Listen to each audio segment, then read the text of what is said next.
সেদিন সাজিদের সব কথা শুনিয়ে রুদ্র রাতে এসে বাবা মায়ের সাথে বসে। আগে থেকেই মেহুর ব্যাপারটা নিয়ে কথা বলতে হবে, নয়তো পরে হঠাৎ করে সাজিদ প্রস্তাব নিয়ে আসলে ব্যাপারটা শকিং হয়ে যাবে। কিরে, তুই এখন? ইমা ঠিক আছে তো? হ্যাঁ, ও শুয়ে আছে। আমি একটা জরুরি বিষয় নিয়ে কথা বলতে আসছি। রিয়াজুল হক বলে ওঠেন, ব্যবসায় কিছু করে বসেছিস নাকি? সেই তো বাপের ঘাড়ে এসে বসতে হলো। রুদ্র থমথমে মুখ করে বলে, আর কিছুদিন অপেক্ষা করো, তারপর তোমাদের আমার ঘাড়ের ওপরে বসিয়ে রাখবো। একটা জরুরি কথা বলতে আসলাম। আর তুমি আছো তোমার খোঁচাখুচি নিয়ে। সামিনা বেগম বাবা ছেলেকে থামিয়ে বলেন, আচ্ছা কি বলবি বল। ওদিকে ইমা একা আছে, তাড়াতাড়ি কথা শেষ করে যা। আম্মু আব্বু, আমি মেহেরের জন্য একটা ছেলে ঠিক করেছি। ছেলেটা খুবই ভালো, আমি খুব ভালো করে চিনি তাকে। কোনো বদ অভ্যাস নেই। পড়াশোনা শেষ করে এখন ভালো কোম্পানিতে চাকরি করছে, স্যালারিও ভালো। তাছাড়া কোনো সমস্যা হলে আমি আছি, আমার ব্যবসায় ঢুকিয়ে নিব তাকে। বুদ্ধিমান ছেলে, মেহু খুব ভালো থাকবে ওর কাছে। ওদের পরিবারটাও ভালো। আঙ্কেল আন্টি বাসায় প্রস্তাব নিয়ে আসার জন্য মুখিয়ে বসে আছে।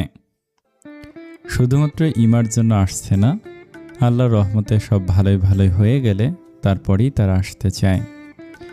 এত কথা একেবারে বলে রুদ্র থামে, মুখ তুলে আর চোখে তাকিয়ে বাবা মায়ের মনোভাব বোঝার চেষ্টা করে। তারা যদি এখন না করে দেয় তবে অনেক বিপদ হয়ে যাবে। সাজিদ তো এত সহজে ছেড়ে দেওয়ার পাত্র না। রুদ্রর এত কথা শুনে তারা বিষয়টা কিছুটা আন্দাজ করে ফেলে। সামিনা বেগম বলেন, তুই কি সাজিদের কথা বলছিস? হ্যাঁ, ও হ্যাঁ, সাজিদ। তুমি তো চেনো সাজিদকে। ভালো ছেলে, পড়াশোনায় ভালো, আমার কত সাহায্য করেছে, এখন ভালো চাকরিও করছে। মেহুর সাথে মানাবে না বলো? আমাদের মেহুকে আগে থেকেই ভালোবাসতো, প্রেমের সম্পর্ক ছিল না। ওসব কিছুই না আম্মু, দেখোই তো ও বাসায় আসে না এই মেহুর জন্যই। নয়তো তোমরা খারাপ মনে করবে তাকে। সেদিন রাতেও থাকলো না এসব ভেবে। যথেষ্ট বুঝদার ছেলে একটা। রিয়াজুল হক গম্ভীর ভাব বজায় রেখে বলেন, তুমি যাও, আমরা চিন্তা ভাবনা করে তোমায় জানাবো পরে। রুদ্র মাথা নেড়ে যেতে যেতে ধীর কণ্ঠে বলে, উত্তরটা হ্যাঁর দিকে নিয়ে যেও, নয়তো একটু ঝামেলার মুখোমুখি হতে পারো। ভালোবাসার ব্যাপার বোঝেই তো। রিয়াজুল হয় ছেলের শেষ কথাটা বুঝতে পারেন না, শুধু এতটুকু আন্দাজ করেছেন এই বিয়েটা হবেই। সেটা পারিবারিকভাবে না হলেও জোর করে হলেও হবে। রুদ্র রুমে গিয়ে দেখে ইমা চুপচাপ শুয়ে আছে, হাতের কাছে ফোনটা পড়ে আছে। রুদ্রর এতক্ষণ ফোন দেখছিল। রুদ্র আসার শব্দ শুনেই ফোন রেখে ঘুমের ভাব ধরেছে। রুদ্র মুচকি হেসে ধীরে ধীরে বিছানায় গিয়ে শুয়ে পড়ে। কিছুক্ষণের মাঝে ইমাকে পেছন থেকে জড়িয়ে ধরে পেটে হাত রাখে। সাথে সাথে ইমার শরীরে একটু কম্পন অনুভূত হয়। রুদ্র এতে নিঃশব্দে হাসে। এখনো পর্যন্ত ইমার এহেন ভাব যায়নি। এখনও রুদ্র ইমাকে জড়িয়ে ধরলেই সে শিউরে উঠবেই, তবে মুহূর্তের মাঝেই তা মিলিয়ে যাবে। পরক্ষণে ইমা নিজেও রুদ্রর হাত জড়িয়ে ধরবে। এই 2 বছরে অনেক কিছুর যে পরিবর্তন এসেছে, তারাও একে অপরের সাথে সহজ হয়েছে। সৃষ্টি হয়েছে একটা অপ্রতিরোধ ভালোবাসার সম্পর্ক। আর তারই স্বীকৃতি স্বরূপ তাদের সন্তান পৃথিবীর আলো দেখতে চলেছে। জীবন বুঝি এতই সুন্দর, এ সময়গুলো ফুরিয়ে না যাক, জীবনের এই মুহূর্তগুলো বৃদ্ধি পাক। ইমা যে আরও অনেকটা সময় এই অনুভূতিগুলোর মাঝে নিজেকে সিক্ত করতে চায়। স্বামী অনাগত সন্তানের সাথে অনেকটা মুহূর্ত স্বাচ্ছন্দ্যে কাটাতে চায়। তবে এসবের সুযোগ যদি না আসে, এটা ভেবে ইমা নিঃশব্দে কান্না করে দেয়। রুদ্র সেটা বুঝতে পেরে ইমাকে দ্রুত নিজের দিকে ফেরায়। তুমি আবার উল্টাপাল্টা ভাবনা শুরু করেছো মার্সি, এসব ভাবতে নিষেধ করিনি। আমার ভয় হচ্ছে, যদি আমার কিছু হয়ে যায়, আপনাদের সাথে কি আরেকটু সুন্দর মুহূর্ত আমি কাটাতে পারবো না রুদ্র? আল্লাহ কি আমায় সেই সুযোগ দিবেন না? রুদ্র উঠে বসে ইমাকে নিজের বুকে শোয়ায়। তার চোখ মুছে মাথায় আলতো চুমু খেয়ে বলে, অবশ্যই দিবেন। তুমি নিজেও তো এখনো ছোট মানুষ, জীবনের কতটা সময় পড়ে আছে।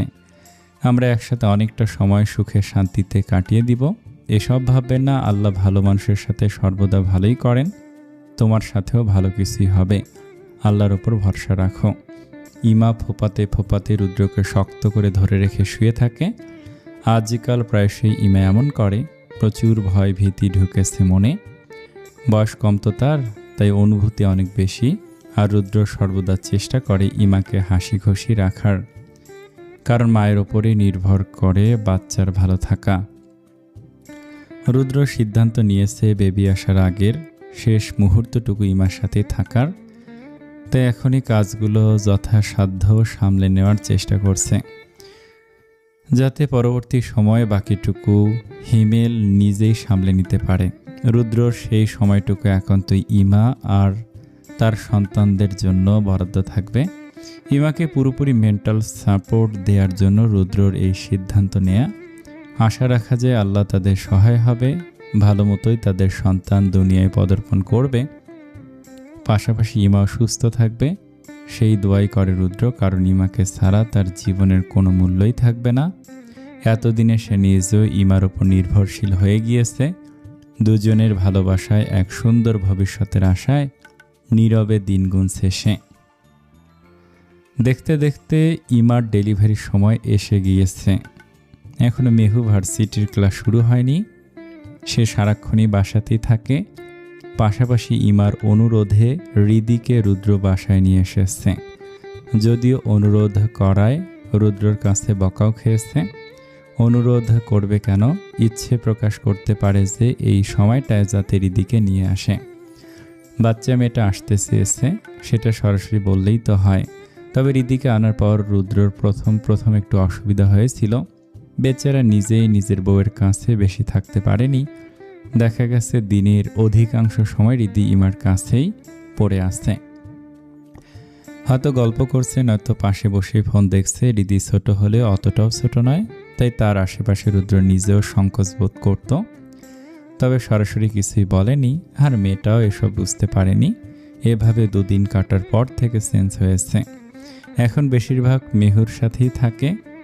হয়তো মেহুই কিছু বুঝিয়েছে। ইমা এসব নিয়ে রিদিকে কিছুই বলেনি, কারণ ইমা কিছু বললে রিদির মন খারাপ হতো। ভাবতো আপা এখানে এসে তাকে পর করে দিয়েছে। তবে অবশেষে মেহুর মাধ্যমে বিষয়টা ঠিক হয়। কিছুদিন ধরে ইমার অন্যরকম ফিল হচ্ছে। ডেলিভারি ডেট এখন থেকে প্রায় 10 দিন পরে। তবে এখনই ইমার ভয় হচ্ছে প্রচুর।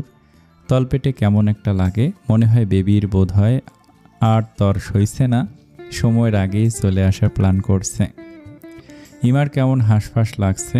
রুদ্র একটু সময়ের জন্য ওয়াশরুমে গিয়েছে। বের হতে দেখে ইমা কেমন করছে।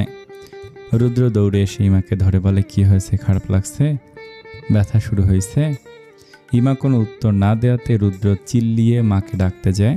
তখন ইমা তার হাতে খামচে ধরে দুদিকে মাথা নাড়ায়, বুঝায় মাকে ডাকতে হবে না, সে ঠিক আছে। তবে রুদ্র টেনশনে পড়ে যায়। সে ইমার পাশে বসে জড়িয়ে ধরে। ইমা ইশারা করে বোঝায় পিঠে ব্যথা করছে। রুদ্র তার পিঠে মালিশ করে দিতে দিতে বলে ওঠে, মনে হচ্ছে তোমার থেকেও বেশি টেনশনে আমি আছি। একটু ওয়াশরুমে গিয়েও শান্তি পাই না। আর তোমার চেহারা একটু বিকৃত করতে দেখলেই মনে হয়। চলে আসলো বুঝি?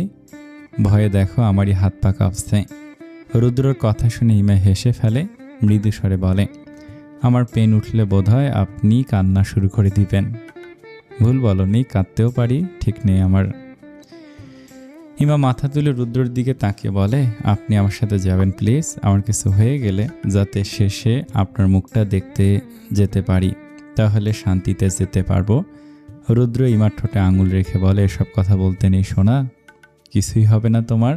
আমি থাকবো তো তোমার সাথে। এখন অনেকটা পথ আমাদের একসাথে পাড়ি দেওয়া বাকি।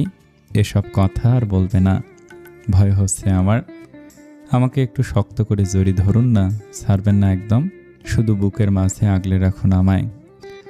রুদ্র কোনো কথা ছাড়াই ইমাকে শক্ত করে জড়িয়ে ধরে, তবে সাবধানে, যাতে পেটের ওপর কোনো প্রেশার না পড়ে। মেয়েটা কেন যেন এমন কথা বলে। আজকাল রুদ্র নিজেকেই সামলে রাখতে পারে না। পুরুষ মানুষদের নাকি স্ট্রং হতে হয়, নিজেকে শক্ত রেখে অন্যদের সামলাতে হয়। কিন্তু এই ক্ষেত্রে এসে রুদ্র তা পাচ্ছে না। মেয়েটার এমন কথা শুনলে নিজেরই খারাপ লাগে, শুধু পারে না সেসব প্রকাশ করতে। নয়তো তাকে ভেঙে পড়তে দেখলে ইমা আরও দুর্বল হয়ে পড়বে। তাই সর্বদা ইমার সামনে সে নিজেকে শক্ত রাখতে চেষ্টা করে আর প্রস্তুতি নিতে থাকে সঠিক সময়ে, যাতে তাড়াতাড়ি সব সামলে নিতে পারে। এই কয়েকটা দিন ধরে রুদ্রর ঘুম যেন হারাম হয়ে গেছে। ইমা ঘুমের মধ্যেও একটু নড়েচড়ে উঠলে রুদ্র চমকে ওঠে। আজকাল ঘুম একদম হালকা হয়ে গেছে। ইমার ক্ষেত্রে মা হওয়ার অনুভূতিটা যেমন, রুদ্রর জন্য বাবা হওয়ার অনুভূতি কোনো অংশে কম না। সেও তো প্রথমবার বাবা হচ্ছে। আগে থেকে তো কখনো এসবের ধারণা পায়নি। ইমাকে সর্বদা পর্যবেক্ষণে রাখছে। রুদ্র জানে তার মানসী অনেক ধৈর্যশীল মেয়ে, তবু একজন মাকে প্রচুর ধৈর্য রাখতে হয়। সে তো ইমাকে নিয়েই বেশি টেনশনে থাকে। মেয়েটা সব সামলে উঠতে পারবে তো? আজকাল বেশ অস্বস্তিতেই মেহের সাজিদের সাথে কথা বলতে থাকে। তাদের সম্পর্কের কথা এক প্রকার অফিসিয়ালি হয়ে গেছে, যদিও এখনও সাজিদের পরিবার থেকে মেয়ে দেখতে আসা হয়নি। তবে মেহেরের অগোচরে সাজিদের মায়ের সাথে সামিনা বেগমের কথা হয়েছে।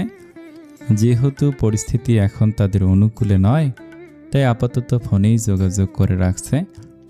সাজিদকে নিয়ে সামিনা বেগম কিংবা রিয়াজুল হক কারো কোনো সমস্যা নেই। সাজিদ ছেলেটা সব দিক দিয়েই পারফেক্ট। বড় কথা, ছেলেটা তাদের রুদ্রেরই বন্ধু, আর সব রুদ্রই ঠিকঠাক করেছে। অবশ্যই বন্ধুর বিষয়ে সব জেনে নিজের বোনের সাথে বিয়ের কথা তুলেছে। ভাই হয়ে তো সে আর বোনের খারাপ চাইবে না। এসব ভেবে রিয়াজুল হক একদম রিল্যাক্সে আছেন।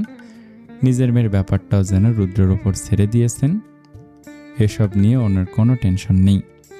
মেহু এখনও জানে না তার আড়ালে দুই পরিবার, তাদের বিয়ের কথা চলেছে পরিবারে। সব কিছুই তার অগোচরে চলছে। যেহেতু সে বেশিরভাগ নিজের রুম আর ইমার কাছেই থাকে, তাই বাকি দিকে তার কোনো মাথা ব্যথা নেই। মেহু ছোট থেকেই এমন। মেয়ে হয়েও তাকে ঘরের কাজ নিয়ে ভাবতে হয়নি। অপরদিকে রুদ্র ছেলে হয়েও ঘরের কাজ মোটামুটি ভালোই পারে। এই ভাইয়ের অছিলাতেই সে মেয়ে হয়েও ঘরের কাজে আনাড়ি। বর্তমানে সামিনা বেগম মেয়েকে নিয়ে উঠে পড়ে লেগেছেন। ঘরের কাজকর্ম থেকে শুরু করে রান্নাটা পর্যন্ত মেহুকে ঠেলে দিচ্ছেন। মেহুর জন্য এসব এক প্রকার টর্চারের রূপ নিয়েছে, অথচ সে বুঝতেই পারল না এসব তার ভালোর জন্যই করতে বলা হয়েছে। মেয়ে মানুষের ঘরের কাজ না পারাটা অনেক লজ্জাজনক। তাকে সরাসরি বিয়ের কথা উল্লেখ না করে পরোক্ষভাবে বুঝিয়ে কাজ করতে উৎসাহী করা হচ্ছে। একদিন রুদ্র এসব খেয়াল করে মাকে থামাতে বলেছিল। মেহুর জন্য হঠাৎ করে এসব প্রেশারে পরিণত হচ্ছে। কিন্তু সামিনা বেগমের মতে দুদিন পরে বিয়ে ঠিক হয়ে গেলে তখন কাজ শেখাতে ঝামেলা হয়ে যাবে। মায়ের মন রক্ষার্থে রুদ্র তেমন কিছুই বলে না, শুধু বলে যাতে মেহুকে বেশি প্রেশারে না ফেলা হয়। সে নিজের মন মতো শিখতে থাকুক, তাহলে কাজে উৎসাহী হয়ে উঠবে। এরই মাঝে মেহু একদিন মায়ের একটা বিষয় নিয়ে বেশ অবাক হয়েছিল। তখন সে ফোনে সাজিদের সাথে কথা বলছিল। সাজিদ এখন কেমন যেন তার অভ্যাসে পরিণত হয়ে গেছে। প্রতিদিনই নিয়মিত বিবাহিত কাপলদের মতো তারা সারা দিনের ঘটনাগুলোর গল্প করে। এমন একদিন সে কথা বলার সময় মা তার রুমে প্রবেশ করে। সে ফোনে সাজিদের নাম উচ্চারণ করে পেছনে ফিরতেই মাকে দেখে চমকে ওঠে। তবে তাকে অবাক করে দিয়ে মা তেমন কিছু বলে না ওকে, অথচ স্পষ্ট তার মা সাজিদের নাম শুনেছে। এই বিষয়টা তাকে বেশ ভাবনায় ফেলে দেয়। সাজিদকে নিয়ে বলতেই সাজিদও বিষয়টা পাত্তা দেয় না, কোনো রকমে কথা ঘুরিয়ে অন্য প্রসঙ্গে চলে যায়। আজ যে সকাল থেকে ইমার পেট কেমন হালকা ব্যথা ব্যথা করছিল, কিছুদিন ধরে এমনটাই চলছে, তাই ব্যাপারটাকে সে তেমন পাত্তা দেয় না। তবে দুপুর পেরিয়ে বিকেল হতেই ব্যথার পরিমাণ বাড়তে থাকে। তখনই সে আন্দাজ করে নেয় রুদ্র তার পাশে বসে ল্যাপটপে কাজ করছিল। ইমা তারই কোলে মাথা রেখে শুয়েছিল। কিছুক্ষণের মাঝে ব্যথা আর সহ্য করতে না পেলে শব্দ করে ওঠে। রুদ্রকে ধাক্কা দিয়ে নিজে উঠে বসতে চেষ্টা করে। রুদ্র দ্রুত তাকে সামলে নেয়। ইমার চোখ মুখ দেখে সে আন্দাজ করে ফেলে। তাড়াতাড়ি মাকে ডেকে সে ইমাকে জড়িয়ে ধরে। সামিনা বেগম এসে ইমার পরিস্থিতি দেখে বলেন, রুদ্র তুই ইমাকে নিয়ে তাড়াতাড়ি গাড়ির কাছে যা, আমি প্রয়োজনীয় জিনিসপত্র নিয়ে আসছি। রুদ্র মাথা নেড়ে ইমাকে দ্রুত কোলে তুলে নেয়। ইমা তখন ব্যথায় মুখ কুঁচকে রয়েছে, মুখ দিয়ে শব্দ করছে না, তবে ব্যথার পরিমাণ তার চোখে মুখে স্পষ্ট ধরা দিচ্ছে। পেটে বেবিসহ ইমার ওজন বেড়ে গিয়েছে। ছোট্ট মতে গুলুমুলু একটা মেয়েকে বইতে রুদ্রর তেমন কোনো সমস্যা হচ্ছে না। ইমাকে বুকের সাথে আগলে রেখে সে গাড়িতে গিয়ে বসে। একটু সময়ের মাঝেই সামিনা বেগম ব্যাগ হাতে বেরিয়ে আসেন। সব আগে থেকে গোছানো ছিল, তিনি শুধু সাথে নিয়ে এসেছেন। মেহু আর রিদি আপাতত বাসাতেই থাকবে। রিয়াজুল হক অফিসে আছেন, তিনি আসলেই তাদের নিয়ে হাসপাতালে যাবে। যদিও তারা এখনই সাথে যেতে চেয়েছিল, তবে বুঝিয়ে রেখে আসা হয়েছে। ড্রাইভার আঙ্কেল গাড়ি চালাচ্ছেন। পেছনের সিটে ইমা শক্ত করে রুদ্রকে খামচে ধরে বসে আছে। রুদ্র শুধু মৃদু স্বরে সান্ত্বনা দিচ্ছে তাকে। পাশাপাশি ছোট ছোট দোয়া দুরুদ পড়ে ফু দিয়ে যাচ্ছে, যাতে ইমার কষ্ট একটু কমে। অল্প সময়ের মাঝেই তারা হাসপাতালে পৌঁছে যায়। পেশেন্টকে দেখে ডাক্তাররা ওটি রেডি করা শুরু করেন। সময় এগিয়ে এসেছে। ইমাকে স্ট্রেচারে শোয়াতেই সে দু হাতে রুদ্রকে খামচে ধরে ফেলে। আপনি যাবেন না, আমার সাথে চলুন, আমার ভয় হচ্ছে। রুদ্র বউয়ের মাথায় হাত বুলিয়ে দিয়ে বলে, কিছুই হবে না তোমার, আমি সাথে আছি তো। আমার মানসি তো অনেক স্ট্রং মেয়ে, তুমি পারবে বলো। আমাদের জন্য তোমায় পারতেই হবে। ছোট্ট প্রাণটাকে এত মাস নিজের মাঝে রেখেছ, তাকে তো সুস্থভাবে পৃথিবীর আলো দেখাতে হবে। বেবি যে মায়ের কোলে আসার জন্য ছটফট করছে, তুমি পারবে মার্সি। ইমার চোখ দিয়ে পানি গড়িয়ে পড়ে। রুদ্র আলতো হাতে তা মুছে দেয়। নার্স আসার আগ পর্যন্ত সে নানাভাবে ইমাকে সান্ত্বনা দিতে চেষ্টা করে। ইমা আদৌ সেসব শুনতে পারছে কিনা তার জানা নেই, তবুও সে নিজের মতো শান্ত করার চেষ্টা করে। নার্স এসে ইমাকে নিতে গেলে ইমা পুনরায় ভয়ে রুদ্রকে ধরে ফেলে। রুদ্রর আত্মা ধক করে ওঠে। ইমা এমন করছে কেন, তার যে ভেতর পুড়ে যাচ্ছে। ইমাকে এমন অসহায় দেখলে সে সহ্য করতে পারে না। মেয়েটার বুঝে অনেক কষ্ট হচ্ছে। রুদ্র নিজেকে সামলে ইমার কপালে ঠোঁট ছুঁয়ে বলে, আমি এখানে আছি, তোমার কাছে, একদম ভয় পাবে না সোনা। তোমার রুদ্র তোমার সাথেই থাকবে। অবশেষে হাত ছাড়িয়ে নিতে নার্স ইমাকে নিয়ে ওটিতে প্রবেশ করে। ভেতর থেকে দরজার বাহির পর্যন্ত ওই অল্প দূরত্ব, রুদ্রর কাছে অসীম দূরত্ব ঠেকে। তার তো ইচ্ছে করছিল ইমার সাথে ভেতরে চলে যেতে, সম্পূর্ণ সময়টা ইমার পাশে থেকে সান্ত্বনা দিতে। তবে সেই অনুমতিটুকু না পাওয়ায় তাকে বাহিরেই থাকতে হলো। ভেতর থেকে ইমার চিৎকারের আওয়াজ পাওয়া যাচ্ছে। রুদ্রের কাছে আর এসব ভালো লাগছে না। এত কষ্ট আগে জানলে বেবির চিন্তাই করতো না সে। ইমার চেয়ে বেশি কষ্ট যেন তারই অনুভূত হচ্ছে। সামিনা বেগম বাহিরে বসার স্থানে বসে আছেন। রুদ্র ধীরে ধীরে মায়ের কাছে গিয়ে মায়ের কাঁধে মাথা হেলিয়ে দেয়। ছেলের এমন অবস্থা দেখে তিনি বলেন, ভয় পাস না, আল্লাহ ভরসা, সব ঠিকঠাক থাকবে ইনশাল্লাহ।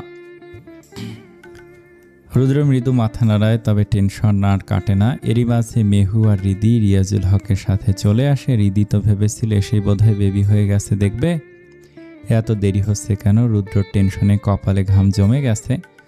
বসে বসে অনবরত আল্লাহর কাছে দোয়া করছে সব যাতে ঠিকঠাক থাকে। অবশেষে কাঙ্ক্ষিত মুহূর্ত চলে এলো। ওটির লাইট নিভতেই ভেতর থেকে নার্স তোয়ালে মোড়ানো একটি বাচ্চাকে নিয়ে বেরিয়ে আসে।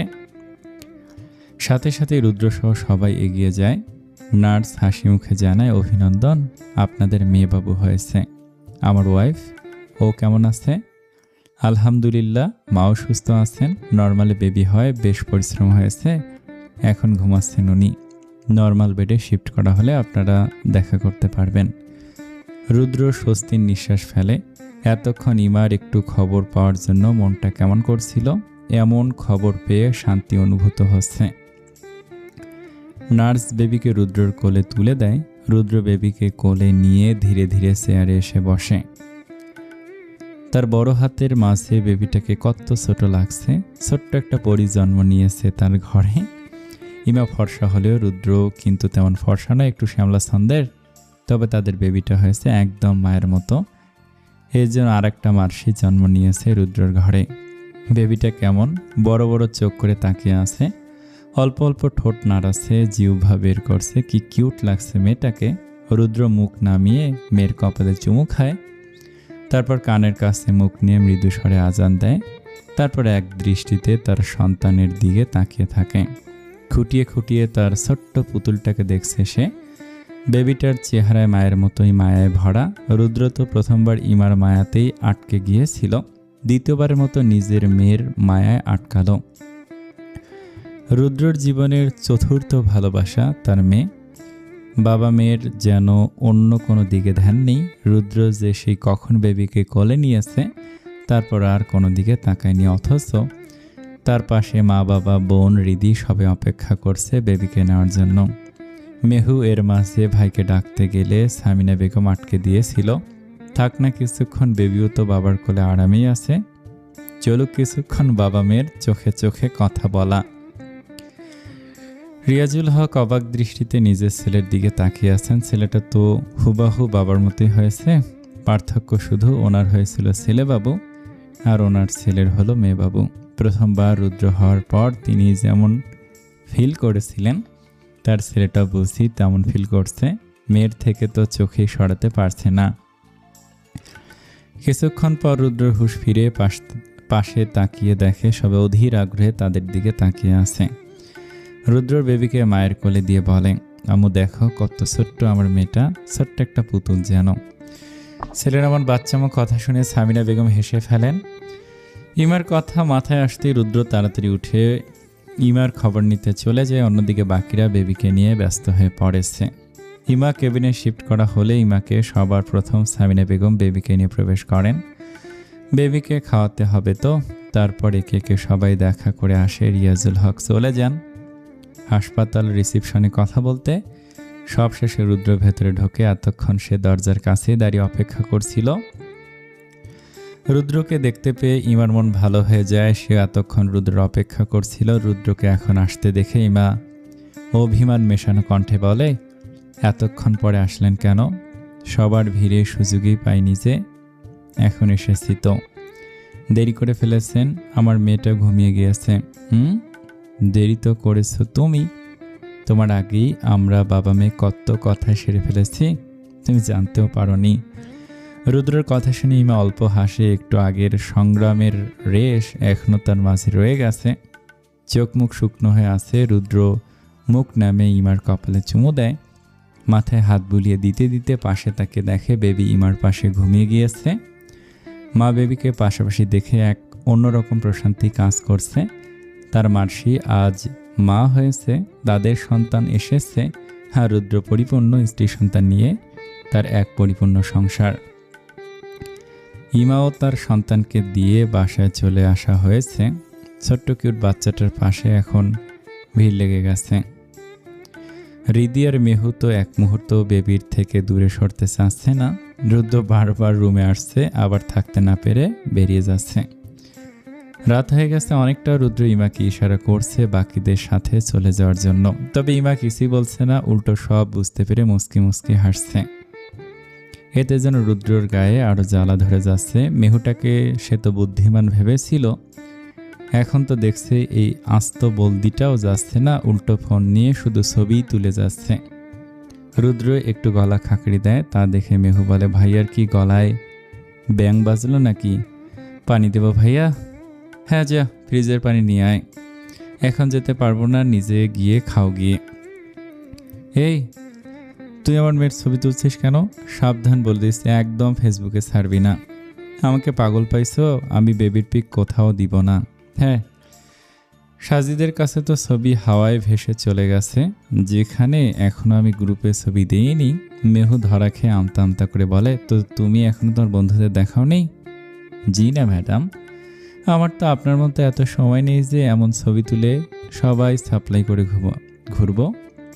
তবে আপনার দয়ায় সবাই দেখতে পেল আমার বাচ্চাটাকে, সেজন্য আপনার প্রতি অশেষ কৃতজ্ঞতা জ্ঞাপন করছি। রুদ্র এমন ঠেস মেরে কথা বলে। মেহু মুখ ফুলিয়ে বলে, ভাইয়া এখন কিন্তু বেশি বেশি হয়ে যাচ্ছে। তুমি আমায় এভাবে অপমান করতে পারো না। বের হ রুম থেকে, নয়তো অপমানের আর কিছুই বাকি থাকবে না। ভাবিস কি তুই আড়ালে কি করিস সেসব আমি জানতে পারি না? সাবধানে থাকিস মেহু। মেহু একটু ভয়ই পায় ভাইয়ের কথায়, যেহেতু সাজিদের প্রসঙ্গ উঠে গেছে, তো এখন এখানে না থাকাই ভালো হবে। তাই সে উঠে দাঁড়িয়ে মুখ ভেংসি মেরে বলে, হ্যাঁ হ্যাঁ, তোমার তো ভয় পাইলাম আমি, দেখো ভয় কাঁপছি একদম। আমাকে এত বকো না, থাকবো না বেশি দিন, যাবো গা, যেখানেই যাই তোমাকে কাঁদিয়েই ছাড়বো বলে দিলাম, থাকো তুমি। এই রিদি, সাথে আসো, এসব পচাদের কাছে থাকতে হয় না। মেহু এসব বলে মুখ ভেংসিয়ে রিদিকে নিয়ে হনহন করে চলে যায়। রুদ্রবনের এমন ঢং দেখে মৃদু হাসে। তারা যেহেতু সে দরজা আটকে সোজা ইমার কাছে চলে আসে। বেবি এখন ঘুমাচ্ছে, এত ছোট বেবি, প্রথম কয়েক মাস শুধু শান্তভাবে ঘুমাবেই, তারপর বড় হতে থাকলে তারও দুষ্টুমি শুরু হবে।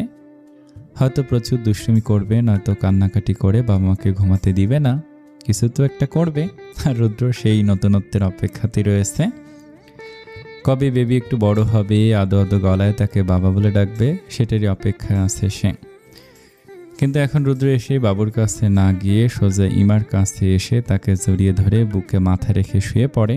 ইমা একটু হকচকিয়ে গিয়েছিল, ভেবেছিল হয়তো বাবুর কাছে আসবে আগে, তবে তা না করে তার কাছে আসা একটু অবাক হয়। হঠাৎ অনুভব করে রুদ্র একদম স্থির হয়ে আছে, কোনো নড়চড়ও করছে না। ইমা রুদ্রর মাথায় হাত বুলিয়ে দিতে দিতে বলে, কিছু হয়েছে আপনার? হঠাৎ এসে শুয়ে পড়লেন যে? রুদ্র একটু কাঁপা কণ্ঠে বলে, কিছুই হয়নি। কিছু তো হয়েছি, বলুন আমায়। ঘুমাও তুমি, রেস্ট করো। ইমা রুদ্রের কথা না শুনে রুদ্রকে নিয়েই উঠে বসতে চায়, তবে রুদ্র তা না করতে দিয়ে ইমাকে শক্ত করে ধরে রেখে শুয়েই থাকে। ইমা বেশ বুঝতে পারছে রুদ্রর মন খারাপ, তবে কি সেটা মেহুর কথা ধরেই? নয়তো একটু আগেও তো রুদ্র ভালোই ছিল। মেহুর কথায় কি এমন থম মেরে গেলেন? ও তো ছোট মানুষ, কি থেকে কি বলেছে বুঝতে পারিনি ওর কথা। আচ্ছা মার্সি, মেহুকে যদি সারা জীবন আমাদের সাথে রেখে দেই, তুমি কি মন খারাপ করবে? হায় আল্লাহ, এসব কি কথা বলছেন? আমার কেন খারাপ লাগবে? মেহু আমার ছোট বোনের মতো। আপনি কি আমায় নিয়ে সন্দেহ করছেন? আপনার বোনের সাথে আমি খারাপ করব?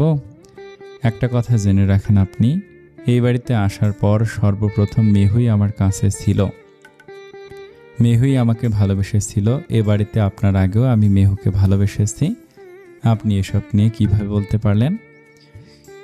ইমা যেন কথা বলতে গিয়ে হাইপার হয়ে যাচ্ছে। রুদ্র তাড়াতাড়ি উঠে বসে ইমাকে নিজের বুকে শক্ত করে জড়িয়ে ধরে, তাকে শান্ত করতে করতে বলে, সরি বউ, আমার ভুল হয়ে গেছে, আর বলবো না এসব। আসলে আমি একটু ডিপ্রেসড হয়ে আছি বলতে পারো। সরি মার্সি, আর এমন প্রশ্ন করব না তোমায়। ইমা শান্ত হয়ে রুদ্রের বুকে ভালোভাবে মাথা রেখে শক্ত করে জড়িয়ে ধরে। অভিমানী কণ্ঠে বলে, তবে কেন এমন প্রশ্ন করলেন আমায়? তুমি খেয়াল করছো মার্সি, আমার মেহুটা এখন কত হাসি খুশি থাকে? কারণ কি জানো? আমার বন্ধু সাজিদ, ওই পাগলাটা কি জাদু করলো আমার বোনকে। মাঝে মেহুর মন খারাপের কারণটা ওই সাজিদ বেটাই ছিল, এখন মন ভালোর কারণটাও সাজিতে। মেহু ওর কাছে অনেক ভালো থাকবে বলো। কিন্তু যখনই মনে হয় আমার এই একমাত্র পাগলি বোকা শোকা বোনটাকে অন্যের বাড়িতে পাঠাতে হবে, মনটা খারাপ হয়ে যায়। তখন অন্যের বাড়িতে কি মেহুকে তারা আমাদের মতো ভালো রাখবে? ইমা রুদ্রর সব কথা শুনে বলে, সাজিদ ভাই তো আপনারই বন্ধু, আপনি তো জানেনই সাজিদ ভাই কতটা ভালোবাসে মেহুকে, অবশ্যই ভালো রাখবে আমাদের মেহুকে, অত ভাবছেন কেন? তাছাড়া একটা জিনিস জানেন, আপনারা সাজিদ ভাইয়ের মাঝে অনেক মিল আছে, স্বভাব চরিত্র মিল আছে, তবে ভালোবাসার ক্ষেত্রে মিল থাকবে নিশ্চয়ই। সত্যি অনেক মিল, অনেকটাই। আপনি যেমন আমায় এত ভালোবাসেন, সাজিদ ভাইও তেমনি আপনার মতো মেহুকে অনেক ভালোবেসে আগলে রাখবে। রুদ্র মনটা যেন একটু হালকা হয়। কখনো কখনো মনের কথাগুলো নিয়ে অন্যের সাথে শেয়ার করলে মনটা হালকা হয়ে যায়। আগে রুদ্র মায়ের সাথে অনেক কথাই শেয়ার করত, তবে ইমা তার জীবনে আসার পর থেকে ইমার সাথে সব বলে, এতে মনটাও হালকা হয়ে যায়, ভেতরে থাকা কষ্টগুলো উধাও হয়ে যায়। রুদ্র এবার একটু মজা করে বলে, আমি তোমায় অনেক ভালোবাসি বুঝি। কেন বাসেন না? তোমার কি মনে হয়? আমায় অনেক ভালোবাসেন মনে হয়। ভালোবাসেন বলেই তো সর্বদা বিপদ থেকে বাঁচিয়ে রাখেন, নিজের সাথে আগলে রাখেন। আচ্ছা, একটা কথা খুব জানতে ইচ্ছে হয়, আমায় কখন থেকে আপনি ভালোবাসেন? কি দেখে ভালোবেসেছিলেন আপনি? আমি তো প্রথমে ভালোবাসিনি তোমায়, আমি সর্বপ্রথম তোমায় মায়ায় পড়েছিলাম মার্সি।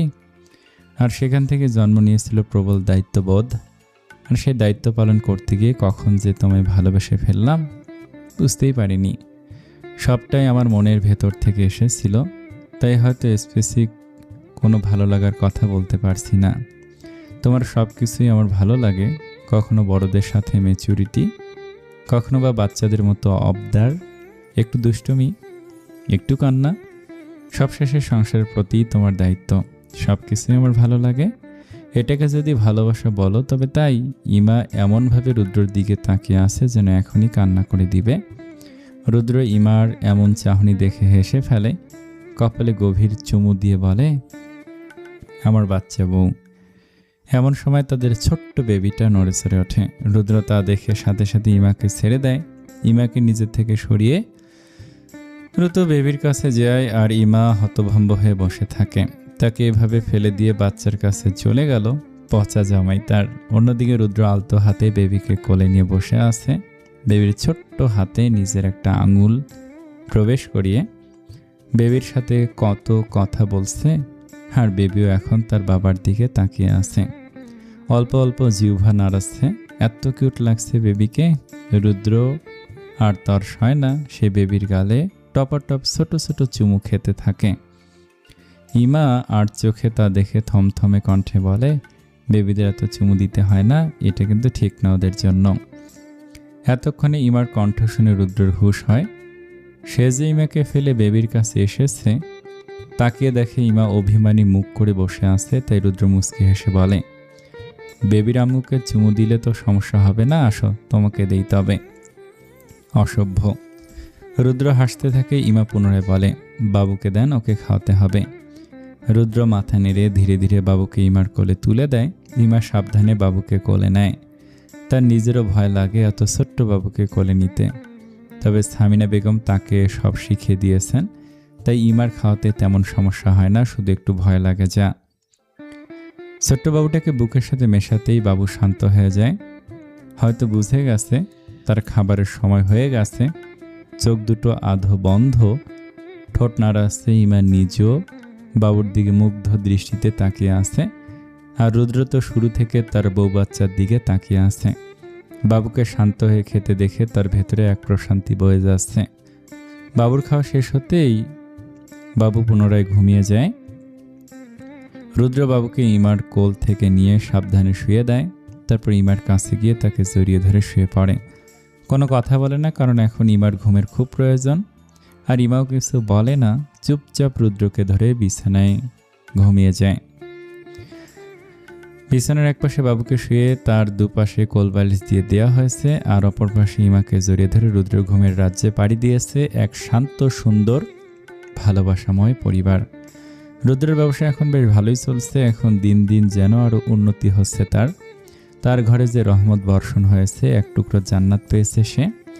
তারই জন্য বোধহয় তার সংসারেও উন্নতি হচ্ছে।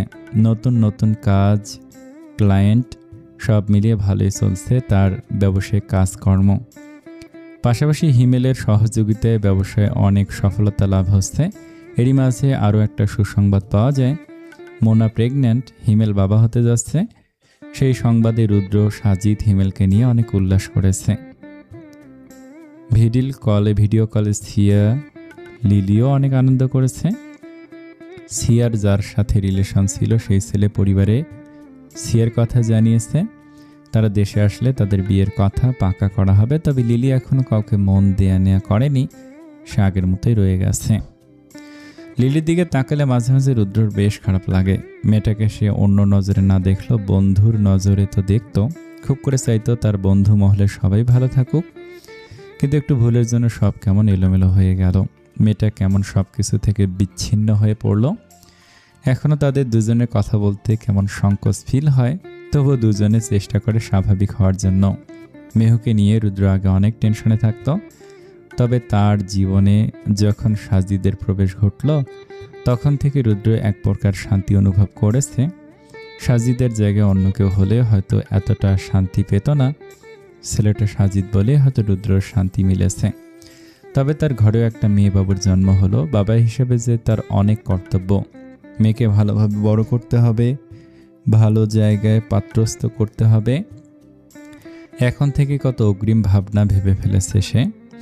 সবার জীবনেরই এক প্রকার সেট হয়ে গেছে। লিলি তার কেরিয়ারে ব্যস্ত, তাই তার জীবনও ঠিকঠাক আছে বলা যায়।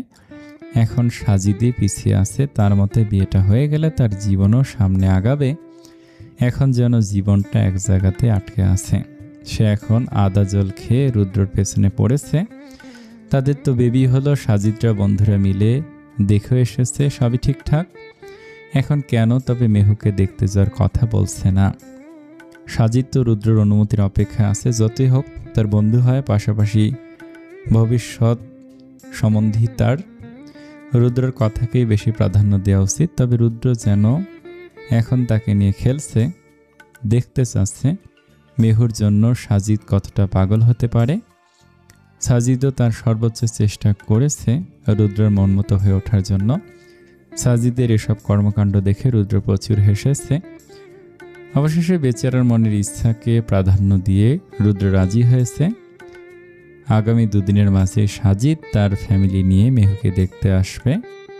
বাসায় মা বাবাকে সে সব জানানো হয়েছে।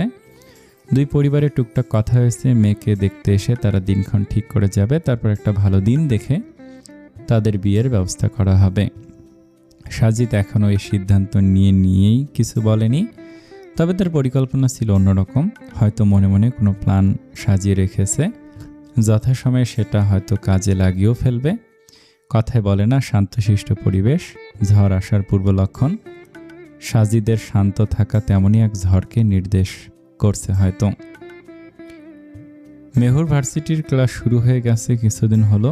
বাসা থেকে ভার্সিটির দূরত্ব একটু বেশি হয়, তার একটু সমস্যা হচ্ছে। তবু কষ্ট হলেও বাড়ির গাড়ি করেই যাওয়া আসা করছে সে। একবার ভাবছে ভার্সিটির হলে উঠে পড়বে, পরক্ষণে পরিবার ছাড়া একা থাকতে হবে বলে সাহস করে উঠতে পারছে না। বাসা থেকে বাবা মা ভাই কিছুই বলছে না। হৃদি দুদিন পরেই চলে গিয়েছিল বাড়িতে তার এসএসসি পরীক্ষার জন্য। রুদ্র বলেছে পরে পরীক্ষা শেষে আবার নিয়ে আসবে তাকে, তখন আরাম করে বেবির সাথে থাকতে পারবে। ইমাকে স্থানীয় একটা কলেজে অনার্সে ভর্তি করানো হয়েছে। তবে ইমা এখনও ক্লাসে যায়নি। পিচ্চি বাচ্চাকে রেখে যাওয়া সম্ভব না। সে তো এবারের বছরটা মিস দিতে চেয়েছিল, তবে রুদ্র রাজি হয়নি। এমনিতেই ইমা তার বয়সের তুলনায় পড়ালেখা থেকে 2 বছর পিছিয়ে আছে। অতীতে তার সাথে ঘটা কিছু ঘটনার জন্য তাই রুদ্র এবার আর মিস দিতে দেয়নি। এখান থেকে ভালোভাবে অনার্স শেষ করতে হবে তাকে।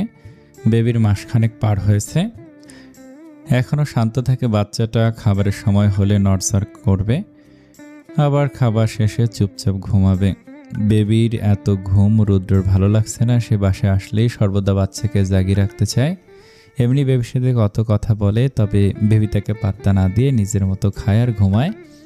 ইমা তো রুদ্রর এসব ব্যবহার দেখে বলে, যাক কিছুদিন পরে রাতে যখন ঘুমাবে না বাচ্চা তখন পালবেন আপনি।